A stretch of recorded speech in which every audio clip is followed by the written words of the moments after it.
get ready to dim the lights and lock your doors. Friday Night Frights is here to haunt your weekend. Every Friday night, we bring you spine-chilling tales of the macabre, the mysterious, and the downright terrifying. From cursed artifacts to shadowy creatures lurking in the dark, these stories will keep you on the edge of your seat long after the episode ends. Are you brave enough to listen? Tune in and be sure to subscribe to our channel for more eerie episodes. Our story tonight is The Vortex of Horror by Gaylord Sabatini. So grab a cup of something yummy, sit back and relax, and enjoy the story. I found him at last, seated at the far end of the heated plant house, a small man with white hair and bloodless features. "Mr. Bloom?" I said. He had been so engrossed in watering an exquisite-looking cactus that he was unaware of my entry, and started up violently at the sound of my voice, spilling some of the liquid over his shoes. He gasped. His watery eyes were dilated as they flashed from side to side in extreme agitation. He made a quick lunge and grasped a wicked-looking machete, the type used in South America to hack a path through impenetrable jungle. He stood there facing me, brandishing the weapon above his head, with the look on his face of a man who knew he was facing insuperable odds, but was going to die fighting. I involuntarily retreated a few paces, being taken by surprise at the sudden ferocity of this crazy old scarecrow of a man. "Stand back!" he called. His voice was high-pitched and strident, with an edge of panic. "Stay back! You'll not take it from me!" I realized at that moment that it was the large cactus that he was trying to protect, taking me for a thief. "Mr. Bloom," I said, "please calm yourself. I haven't come to steal your plant. I am a reporter from Gardening Pride. I've come to interview you." He hesitated for a moment, then let the machete drop to the floor with a clatter. He sank down to his knees by the beautiful plant, and I saw with surprise that he was crying. I came forward and laid my hand on his shoulder. "Mr. Bloom," I said softly, "it often helps to tell someone of your troubles." I stood there, feeling rather embarrassed to witness a grown man's collapse into a state of tears. My eyes could not help gravitating toward that succulent. Never in all my years in horticulture had I seen one of such breathtaking beauty. It was about 5 feet tall, with a main trunk and 2 branches coming out from its sides like arms, while the brilliant colors in the blooms presented a profusion of exotic splendor that defied all description. Its fantastic kaleidoscope of color was superb, out of this world almost. I got the feeling that this plant was unique, but that there was also something not quite right about it. "I must tell someone or go mad," he said in a small, broken voice. He turned his head and looked up at me. "How old do you think I am?" I was quite startled at the question, which did not seem to bear any relevance to our conversation. He looked about 70 to me, but he had obviously been very ill, so he might have only been 65. I did not see the point of the question, but decided to humor him. I said he looked about 60. "60?" he sobbed, a look of torn anguish in his eyes. "60? Do I look 60? Do you know I am only 35 years old?" A chilled feeling came over me. "I am terribly sorry," I stammered. "I had no intention—" He smiled for the first time through his tears, and some of the years fell away. "Oh, I know I look old," he said, "but I have had a lot of worry." He looked at me again, and I did not know whether to smile and acknowledge the joke or not. He got up off his knees and turned towards the cactus again, laying a loving hand upon one of its fleshy limbs. He seemed to be trying to decide something of great importance to him. I saw his lips moving and heard a low mumble of sound, but could not catch any words. At last he turned round and looked at me. "We've decided to tell you a story, Mr. Curtis," I volunteered. "James Curtis." "Well, Mr. Curtis, I hope you are an intelligent man, because I have a story that you must tell the world. A true story, but one so incredible that you will have great difficulty in making the skeptics believe." He looked again at the cactus, then turned back to me and said in a cold, flat voice, "Sit down, Mr. Curtis, and I will tell you a true tale of unparalleled horror." We were seated on iron chairs facing each other, and a table stood between us, supporting our drinks of iced coconut milk. I felt quite dwarfed and insignificant, surrounded as I was by the huge tropical plants and shrubs, their large fleshy green leaves and fibrous lineas dripping with moisture from the humid atmosphere. But in spite of the heat, I felt myself already, unaccountably, begin to shiver. "Do you believe in parallel worlds, Mr. Curtis?" he carried on before I could answer. "Just think of all the times in the past that we have reached a crucial point in history, a fork in the road, if you like. Which way to go, left or right? The fate of the world could be entirely changed at that point. If the Germans had won the war, what then? If Napoleon had won the Battle of Waterloo, well, what if Columbus had not discovered America? If there had been no gold for the conquistadors? If Atlantis had not sunk beneath the waves when she did? If the giant reptiles had not all died out in the Cretaceous period 100 million years ago, but had lived on up to the present day? And if you had not come to see me today?" He paused to give some weight to the meaning, but I felt I had not quite grasped the point. I believe all these things did happen in parallel worlds to our own, and are continuing even now. Like the spirit world, it is all around us, but on a different plane, and every now and then there is a breakthrough. Doors to the parallel worlds are open for no apparent reason, and beings from each side can cross the vortex. What then, Mr. Curtis? He looked at me, and for the first time I noticed that his eyes were green. I loosened my tie and ran my finger around my collar, but said nothing. I could feel droplets of perspiration running down between my shoulder blades. He continued, "And what if we go right back, Mr. Curtis, to the dawn of the world, the Precambrian period, it is called, when all life, animal and vegetable, was only one-celled and started on an even footing? The amoeba, the one-celled animal, still exists today as it did millions of years ago, a protozoa still stalking its prey of microbes and engulfing them, flowing round and devouring by absorption. And what of Chlamydomonas, the swimming plant? It hunts down and devours its prey even today, as it has done through the eons of time. Of course, it's only microscopic, but does that make it any the less formidable to creatures of similar size? You, as a horticulturist, are quite familiar with Dionea, or, as it is more commonly known, the Venus flytrap, a carnivorous plant that catches and devours flies and insects in its jaw-like petals.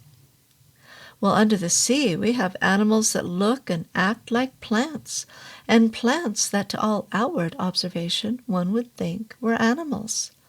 He stopped and brushed his hand to one side as a gesture of dismissal. "But these things are only interesting to horticulturists such as you and me, Mr. Curtis. The world is not concerned with them, for, as they so rightly say, they are either microscopic or they are very low in the family tree of life, as we know it on this planet." He leaned across to me, placing his hands flat on the table between us. "Suppose there was a parallel world where, instead of animals, the plants had leaped forward in evolutionary supremacy. Suppose the animals, and I include man also, had been superseded in the intellectual race for superiority. Can you imagine a world like that, Mr. Curtis? The foliage seemed to be all around me, its heavy fronds malignant, listening to his words, waiting for my answer. "Impossible, surely, Mr. Bloom," I whispered, taking out my handkerchief and mopping my brow. He leaned back and laughed mirthlessly, and I heard a soft rustling all around me, as if the tangled, dripping undergrowth had taken up the laughter. "Impossible, you say, but I see in your eyes that already you are half convinced, and I have not yet told you my story." He paused and became deadly serious again, and a bleak, haunted expression clouded his drawn features. "Believe me when I say that it is true, so hellishly true. I know it because I have not only seen it, I have actually been there." He told me his story. 2 years ago, I was a carefree bachelor of 33. My mother had died at my birth, and my father had passed away 20 years later. He had been a moderately wealthy man, and his entire fortune had been left to me. No strings, just use it as I wanted. Well, I chose to let it feed and clothe me while I spent all my energies in study. I loved study for its own sake. I wanted to cram my brain with all the facts about every plant in the world. I loved plants. In fact, I have always been more happy in the company of Flora than of man. But I digress. 2 years ago, I was driving my Land Rover across the Kalahari Desert. I was all alone in the acrid wilds in search of a very rare species of cactus that legend had it existed somewhere out there in those trackless wastes. The scorching sun beat down mercilessly upon my head as I sweated at the controls of the Land Rover that growled and bucked over the uneven, parched terrain. The thermometer was reading 120 degrees Fahrenheit, and everything was on the move in a shimmering white haze. I had just reached a smooth patch of ground and was able to get up a little more speed when, suddenly, there was a crack like thunder. The whole world seemed to shift, click out of focus, and slam back into reverse. I stood on my brakes and gaped around me. Everything was different. Colors seemed to have changed to those at the opposite end of the spectrum. The yellow sand was now blue. The blue sky was now a brilliant yellow. My own skin was a greenish color. The temperature had now dropped back to 70 degrees Fahrenheit, and my eyes focused with horror upon a sun which was a brilliant emerald green. I left the Land Rover and staggered up the slope to some purple rocks at the brow of the blue sand dunes. I was dreadfully afraid, and even more terrified of what I was going to see. For a long time I did not dare to look over the top. It was like one of those terrible dreams you get when your muscles won't respond. Biting my lip, I at last plucked up courage. Keeping my head low, I peeped over the edge of the hill and gasped at the nightmarish scene that met my gaze. There was a large blue field below me with stakes set out in neat, regular rows at 6-foot intervals. Tied to each stake was a completely naked human being. I rammed my fist into my dribbling mouth to stop myself from screaming. They were standing quite still and did not seem to be in any pain. My attention was attracted to a movement farther down the line. At first I could not quite make out what I was seeing, and then realization hit me like a hot blast of air. My mind seemed to twist as if it were a sponge being wrung out. I looked down at the row of staked-out humans, and my eyes blurred, refusing to register what I was seeing. I clamped my eyelids shut, the horror of it clawing at my brain. Then I looked again.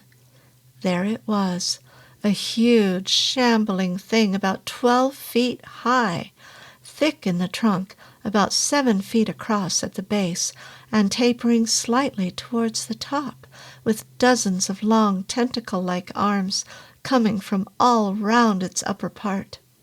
It reminded me vaguely of some giant tropical sea anemone. Each tentacle ended in a flattened, leaf-like appendage that appeared to be able to work like a hand. The thing was a dull red in color, mottled with round black warts all over it, and as clearly as if someone had told me, I knew that this hideous apparition was a plant. At first I could not quite make out what was happening, but I think now that it was my brain that was refusing to let me comprehend the horror of it. I looked again, and I knew what the thing was doing, and my mind shrieked in terror. My brain seemed to be trying to tear itself out of my skull to get away from the dreadful sight. As this hell plant moved along the rows, I watched it untie a man, hold him up, and with quick strokes from one of its razor-sharp leaves, sever this wretched fellow's legs, arms, and head, as if it were topping rhubarb. The body was then held up high.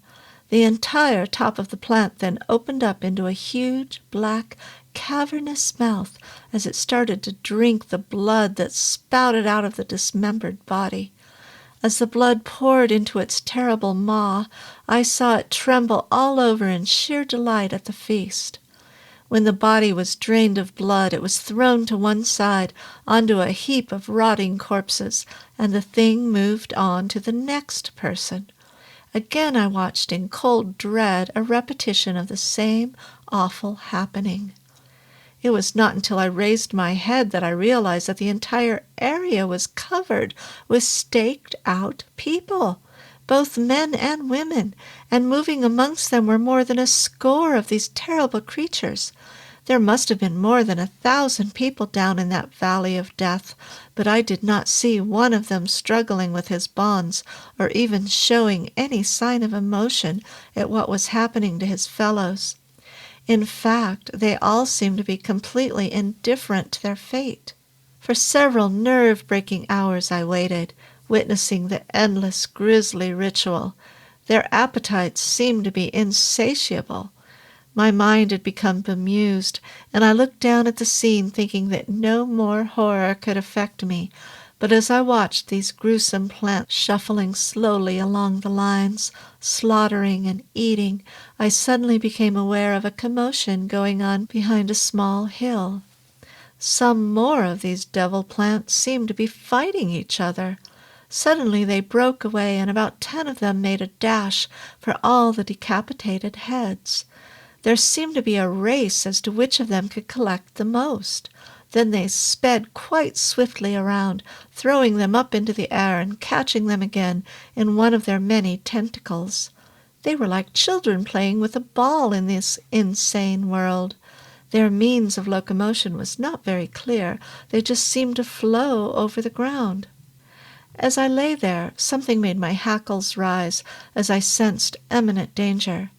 I swung over, bunching my legs around me, and sprang to my feet, just in time to dodge a hacking blow that had been meant for the back of my head. I was prepared somehow for the blow, but not for what I saw. It was a man. A brutish, naked man with long hair and pointed teeth stood facing me. In his hand he held a tube, and he kept trying to indicate that he wanted to stick it into me so that he could drink my blood. He kept coming forward, making little squeaking noises and thrusting that damned tube at my mouth. His countenance had a look of perplexity upon it. He could not understand why I would not let him drink my blood. He was not angry, just mystified. He kept coming at me with futile little lunges, and I could not make him stop. At last I picked up a rock and hurled it at him. He did not make any attempt to dodge. That was the awful part of it. He just stood there and let the rock hit him full in the face with a sickening thud, and went down as if he had been pole-axed. As I stood there, feeling sickened, another man and a woman appeared, each with a tube. I stood ready to do battle, but they made no attempt to attack me. Going straight over to the body of their former comrade, they each plunged a tube into his side, and sitting down, began to suck the blood. I stood there reeling, feeling that at any moment my legs were going to give way under me. I wanted to run away and vomit, but I just stood there staring. The woman stopped sucking at the tube for a moment and looked up at me through blank, lifeless eyes. Then she picked up the tube that the first man had been trying to thrust into me and held it up, signing for me to join them. As she did so, she had raised her arm and turned her head away from her companion. Before I could utter a sound of warning, he had pulled his tube out of the dead body and had thrust it deep into her side, just under the right breast. She dropped the tube and gave a dull cough. Turning her head, she watched him lower his vile mouth to the end of the tube, in which the blood was already beginning to flow. The most horrifying thing was the expression on her face. It was devoid of all emotion. I screamed out loud, and, picking up a rock, I was on the point of bringing it down upon this monster's head, when I heard a strange whistling. I turned to find myself surrounded by a dozen or more of those nightmarish plants. I hurled my stone into their midst, a futile gesture. They came forward with their tentacles flailing, and all the time emitting that same whistling sound. They encircled the man and woman, picking them up as if they were rag dolls. Then dozens of fibrous lineas clamped round me, and I was held with my arms pinned to my side. I watched with horror as one of the plants picked the man up by his long hair and, with quick stabbing movements, thrust one of its sharp leaves into the side of his neck and right down deep into his body. The man just hung there quite still while this evil vegetable, in a series of thrusting movements, sawed all round his neck.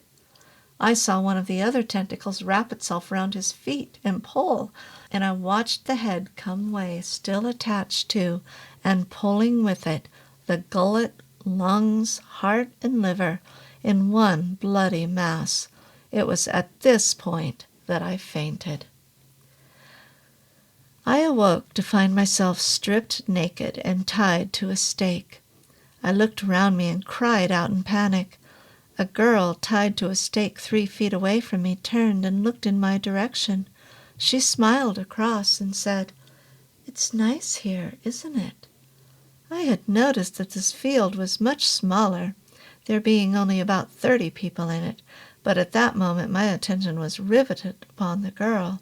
She had spoken, and I had understood. "You can speak?" I blurted. "Of course," she smiled. "I'm like you. I am so glad they have decided to cross us." "Cross us?" "Yes, cross us. Made us. You must have a very high intellect to come to this field. This is the best." She looked around her.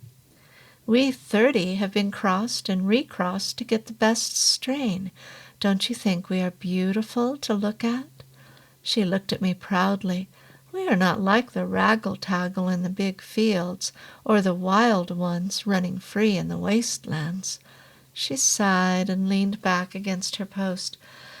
"Oh, I just love it here," she smiled. "We are all so beautiful." For a moment I allowed my eyes to rest upon her face and body. She was indeed the most beautiful girl I had ever seen. Her long billowing hair was blue-black and cascaded down to her waist. Her face was a delicate oval, and her 2 almond-shaped eyes were green. I could hardly tear my eyes away from her exquisite body, and I knew as I looked up again into her face that I was in love with her. I leaned back against my stake and gazed at her, feasting my eyes again and again on her heavenly beauty. There was a hissing sound from behind me. I tensed myself, slewing my head around at the same time. Coming up the row was one of those terrible plants which were now becoming quite familiar to me. At first I could not make out what the sound was until I smelled a beautiful, intoxicating perfume which came drifting to my nostrils. The plant was spraying us with some exquisite scent. I could not make out if it was artificial or if it came naturally from the plant's body, but as the latter moved along the rows it kept puffing itself out and then collapsing in again, and each time it did this the exotic aroma wafted around us. It was gorgeous. I looked across at the girl, my girl, and laughed. She smiled back languorously at me, moving her sensuous body up and down the post and flaring her nostrils to take in as much perfume as she could. I leaned across to the extent of my bonds, lusting for her. As I did so, something brushed against my face. I turned my head and looked full into the brutish face of the man who had been with the girl up in the wastelands. I pulled away, but he nodded and smiled at me as he went by. I gazed after him in revulsion. One of the plants was carrying him, at least what was left of him. All I could see of him was his grisly head sticking out of a soggy, dripping bag containing his gullet, heart, lungs, and liver. This was supported by a sort of shoulder strap going round the plant. He continued to nod and smile at me as he went by, and my stomach churned over, for I saw that somehow he was still alive. As this plant monster went down the row, I noticed a similar soggy bag on its other side, containing the woman's head. She seemed to recognize me, and rolled her eyes round and round. I realized that the plant was carrying these two ghoulish heads for no other reason than personal adornment. I screwed my eyes up tightly and slammed my head again and again against the post, trying to erase the terrible sight from my mind. "Oh," I heard the girl say, "oh, that was glorious! That was the best yet!" I opened my eyes and looked across at her. She was leaning heavily against her post and smiled at me through half-closed lashes. Her breathing was becoming more regular now. Little miniature beads of perspiration had dotted her brow like morning dew. "Oh," she gasped again, "that was the best yet. It must have been because of you." She smiled warmly at me. "Did you feel it?" "Yeah," I answered. "I felt it," not really knowing what she meant. "It won't be long now before we are crossed," she said. "I'm going to like that." "How long do we have to stand like this?" I asked. She seemed at first not to hear me. She had closed her eyes. The expression on her face and the sensuous movement of her body made it obvious what she was thinking. I knew that I was in love with her and wanted to save her if I could. I asked again, "How long do we have to stay here like this?" She opened her eyes. "How long? What do you mean?" "Well, how long? How long is how long? When do they come and untie us?" "Untie us? They never untie us. Don't say such horrid things, or I won't like you. I could not live without my post. I am not a wild one." "I'm sorry," I said. "I did not know." "You're strange," she said, looking at me. "Different, somehow." She gazed steadily at me. "They will come and untie you from your post quite soon," she said at last. "They will?" I asked. "So that they can tie you to mine, of course," she smiled.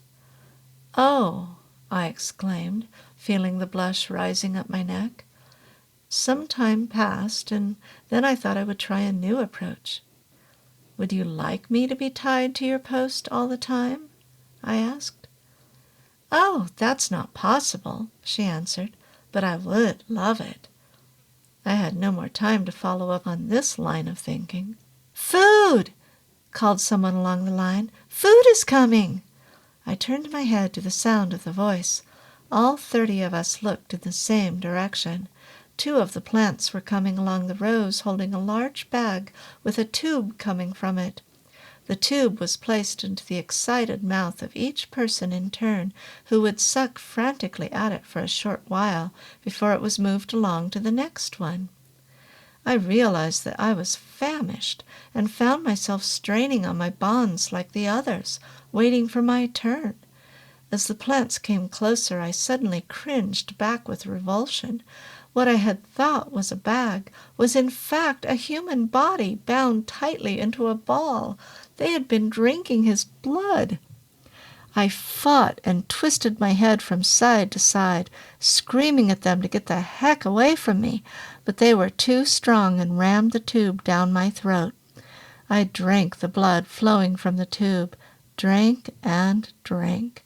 Then they took it away, and I fought against my bonds to try and get it back again. But by that time my girl was drinking at the end of the tube. Evening drew in quite quickly, and it was not for some time that I realized my bonds were rather slack. I wriggled my hands. Yes, they were loose. Frantically I worked away at the knots. I understood then what must have happened. In my struggle not to be fed, one of the plant's sharp leaves had sliced through some of my bonds. "Darling," I called across softly, "darling, I am nearly free." She looked over to me and her eyes widened. "What are you doing? Oh, no, you must not do that. I will tell. I will tell." She started to cry out, but by that time I was free. I sprang across to her and clamped my hand over her lovely mouth. She fought and wriggled, and then I took my hand away and pressed my lips to hers. Oh, that kiss! In that one kiss we were pledged to each other. She did not resist me any further, but allowed me to untie her, and we made our escape through the darkness. Up and over the brow of the hill I carried her, and there, in the blue moonlight, stood my Land Rover. Holding on firmly to her, I slithered and stumbled down the slope and into the vehicle. I could hear the whistling sounds all around me as I desperately tried to start the engine.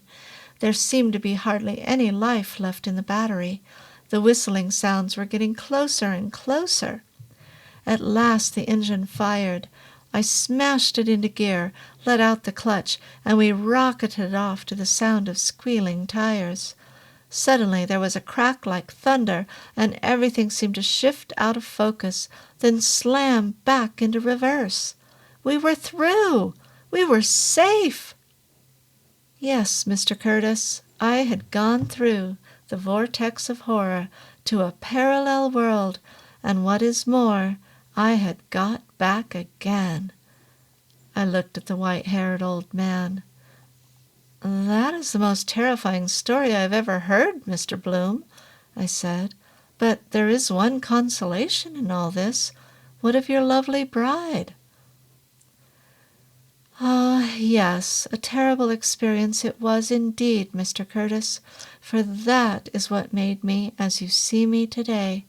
But now you have my story. It could be worth a lot of money to you. What about payment?" "Payment, Mr. Bloom?" "Yes, payment, Mr. Curtis."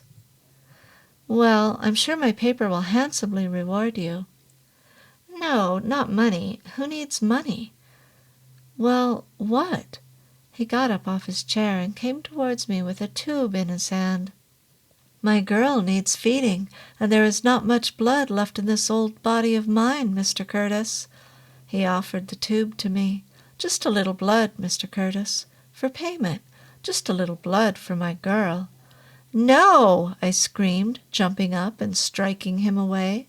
He was old and frail, and he staggered back under the impact of my frantic blow. He was obviously completely insane, this whole story a figment of his crazed mind. He must have become delirious out there in the tropical sun.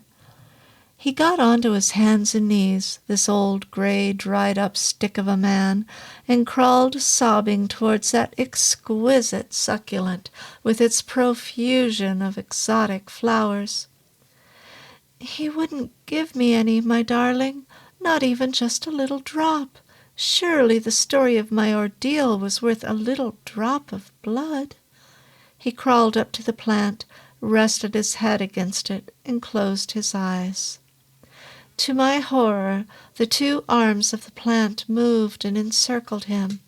Before I knew what I was doing, I had cried out a warning, and picking up the machete from the floor, started to hack viciously at that gorgeous cactus. There was a scream like that of a woman being mortally wounded. The old man was thrown aside, and I watched with horrified fascination this strange plant writhing in its agony of death. Screams and sobs rent the air as I saw blood pouring from a dozen mortal wounds. I seem to recall it all now like a crazy, blurred dream. The writhing, bleeding cactus, the gasping gurgle from the old man staggering around, clutching at his heart and fighting for breath.